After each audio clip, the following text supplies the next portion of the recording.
Hi everyone, today I'll be working with the Olympus OMD E-M1 Mark III, and I'm going to show you how to save personalized settings into the custom modes on the mode dial in the camera.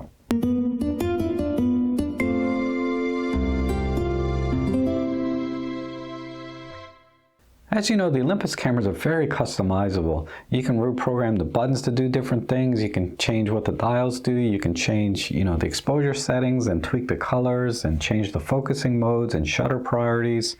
So there's a lot of different things you can do. And obviously you do these things to optimize the camera for different types of photography. So for example, landscape photography is going to have very different settings than say sports and action type photography. And that's going to be very different from say street photography.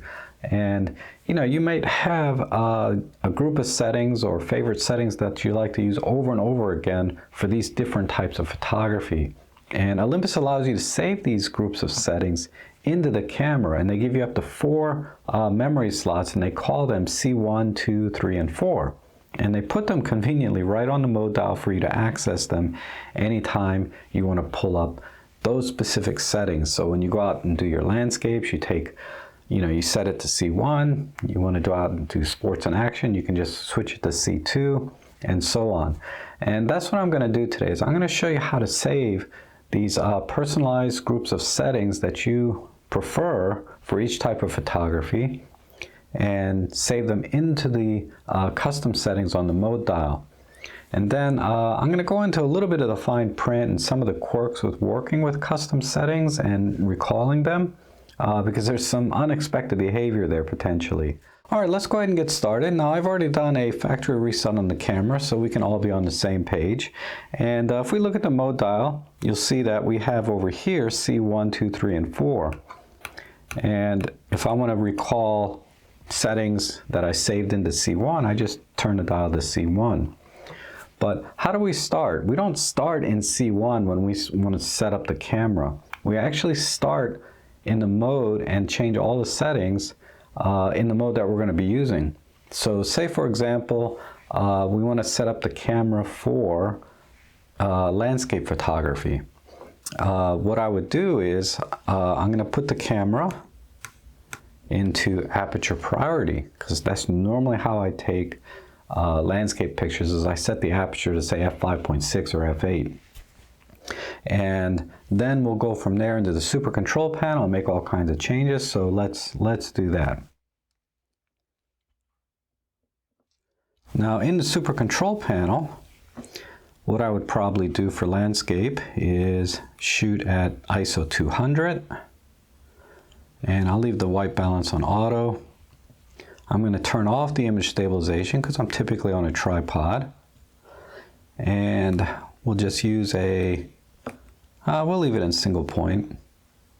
And then I'm going to shoot in RAW plus JPEG. Just like so. And face detect is off, single point, so everything looks good. Actually on a landscape, I would probably use a 2-second custom timer or self timer. Where is it? Oh, okay, 12 seconds, that's fine. If I'm not using a remote shutter release, I'll just set up a 12-second timer. So those are my basic landscape settings, and I want to save all of these into C1. So I just go into the menu, and it's in the first shooting menu actually, and let me turn off the info box, and we'll go in. And actually the first thing I'm going to do is I'm going to change this camera reset menu item here to just basic. Because if I leave it in full reset and I accidentally reset the camera, it's going to erase all of our custom modes that we set up. So I try not to do that. I like to just put it back to basic. And what basic does is just resets the exposure settings and the shutter mode. It doesn't do anything drastic like reset, and erase all of your custom modes. All right, let's go past that. Now you'll see there's 3 line items here where we can work with the custom modes on the mode dial. And to save the settings I just created into C1, I actually have to assign it. So the correct terminology is I'm going to assign the settings I just created into a custom mode. which is the first line item here. So I'll just click OK. And there's the 4 custom modes we can save to, and we'll save it to custom mode 1. And I'll just click OK again, and it brings up this other kind of drop-down menu, and I can select between set and reset. So reset actually just erases the slot, and set actually saves all of the settings we just created into C1. So that's the one I want. So I'll just click OK. And now you'll notice that next to C1 it says set. So that means something is saved into C1 so I can access it on the mode dial. And you'll notice that C2, 3, and 4 still have a double dash, which means they're still empty. Nothing's been saved to that. And by default, if you're in C2, the default setting, if nothing's saved to it, is just program mode. All right, now let's say I'm still in aperture priority, but I'm going to put the camera into auto ISO, and I'm going to turn the timer off because I'm just going to do regular shooting, and I'm going to turn the image stabilization back on to auto. So this is kind of like my general shooting for everything handheld, but now I want to do something like a landscape photography. All I have to do is turn the mode dial to C1, and if we look at it now, you'll notice down here in the bottom left it says C1 aperture priority, single point autofocus, 12-second timer, image stabilization is off, and we're back to ISO 200.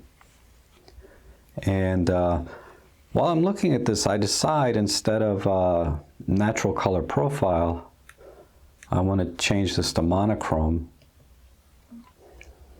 All of the other settings are unaffected, and I can take a monochrome landscape picture.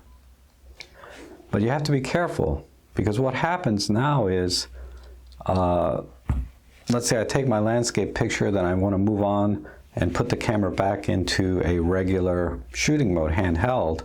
I can just rotate the dial back to A or aperture priority, and if we look at the super control panel, it's going to go back to where we left the aperture mode originally, all of the settings that we had.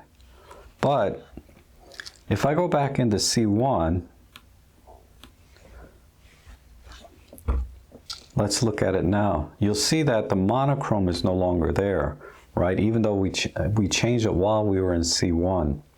So typically what you do is you change this to monochrome, because let's say you want to shoot all monochrome that day for landscapes. Then you go into the menu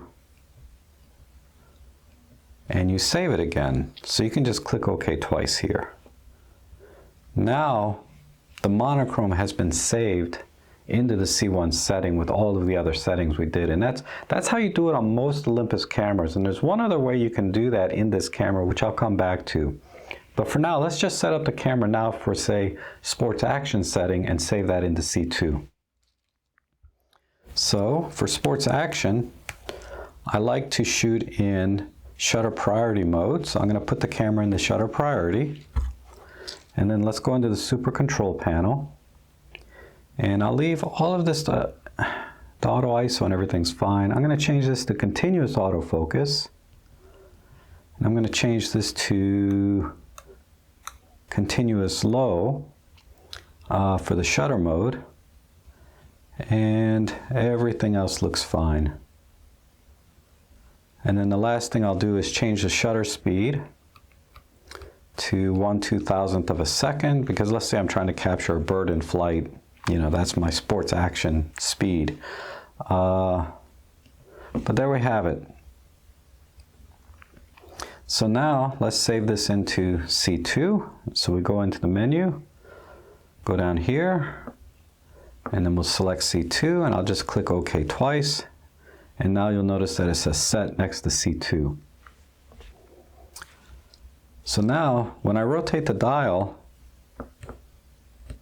to C1, as I did here, you'll see it says C1 here, and This is our landscape settings. If I rotate to C2, and also note that it says monochrome. Let's go to C2. You'll notice that it says C2 here, but it also says shutter priority mode. And we've also changed the shutter speed to continuous AF and the shutter mode to continuous low. So very good. Now let's set up one for street photography. And these are not like best settings or anything like that. These are just general settings that I use.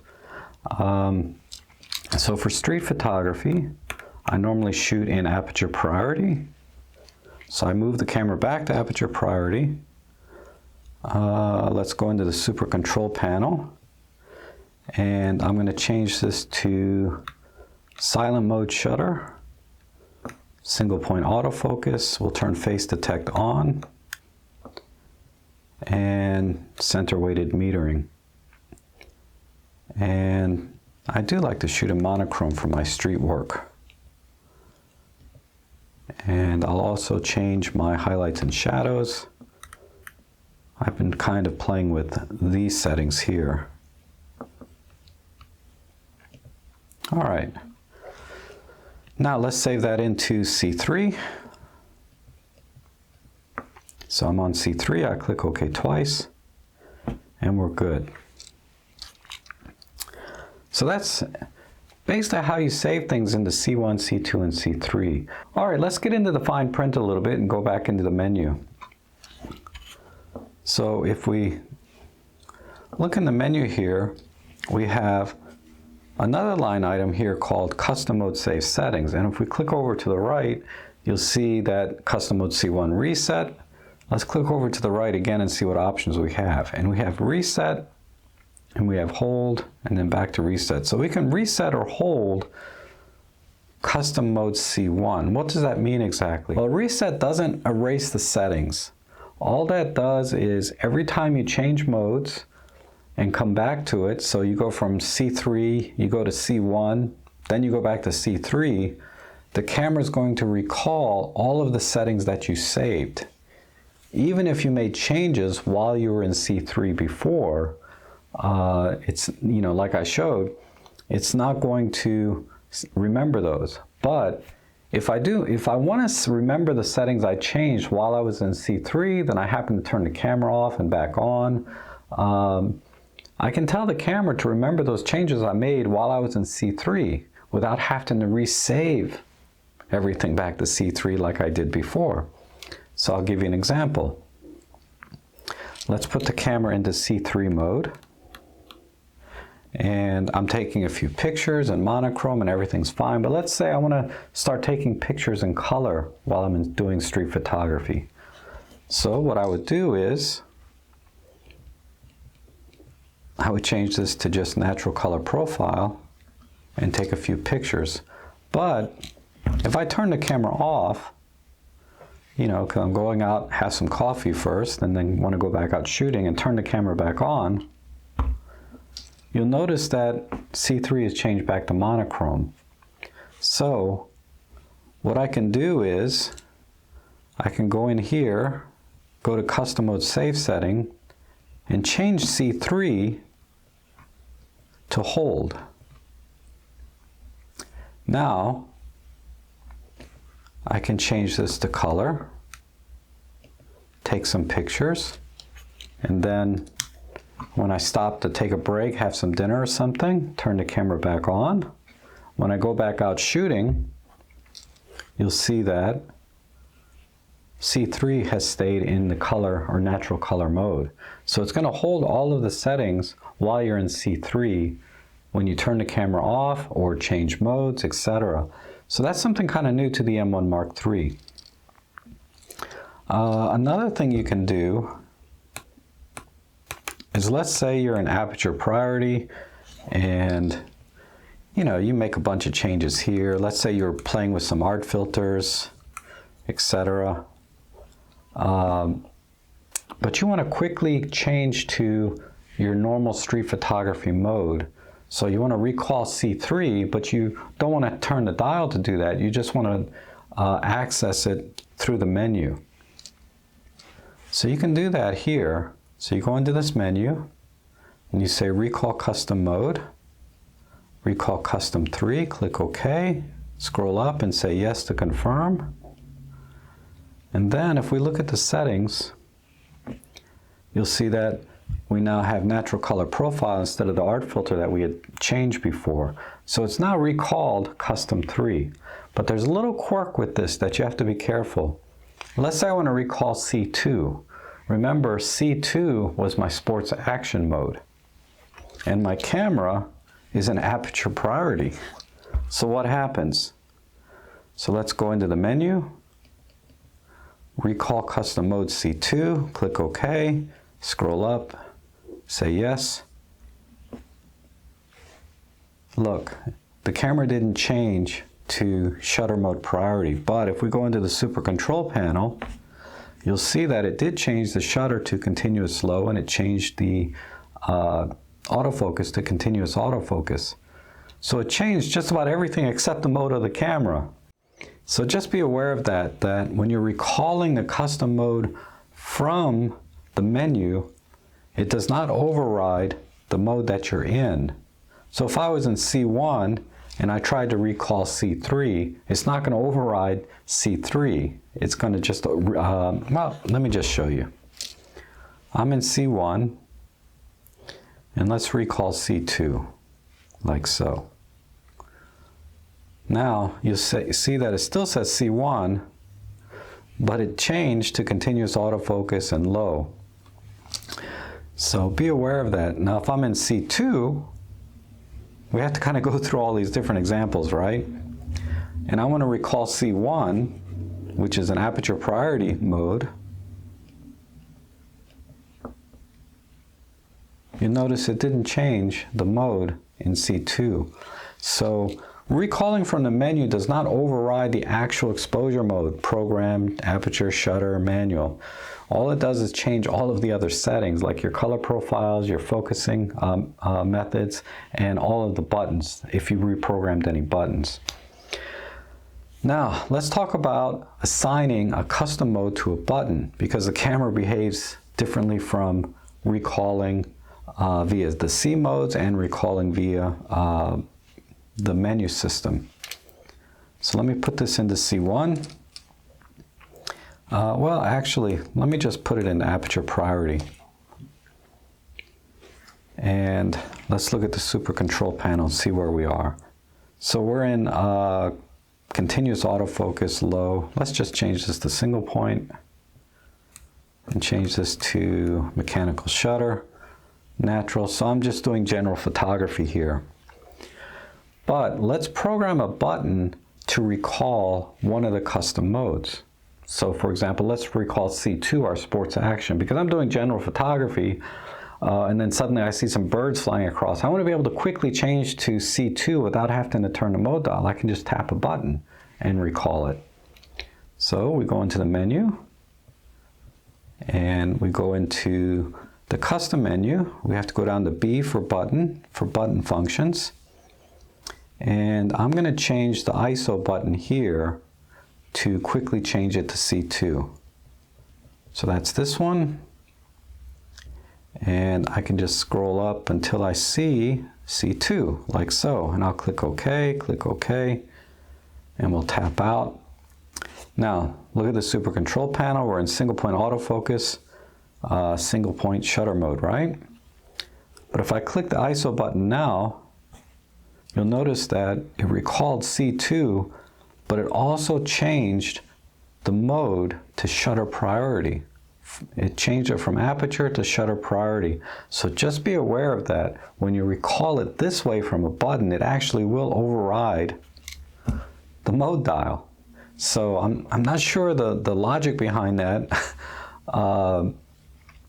but it's one of those fine print kind of things that I guess if we think about, maybe there is a very good reason for that, but just be aware of that.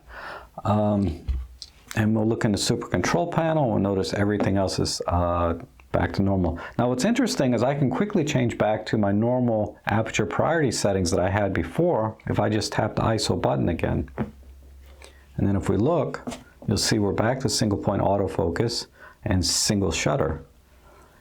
So now the ISO button can toggle between C2 and aperture priority, like so. If I go into program mode, what happens? Same thing. But if I go into C1, all right, let's look at this. C1 is a single point autofocus with a 12-second timer. You'll notice that the ISO button has defaulted back to its normal function as ISO. And that's because we didn't tell the camera to save the ISO button as the C2 memory slot, or to recall the C2 settings. So what if we do that though? Let's say I change this to C2.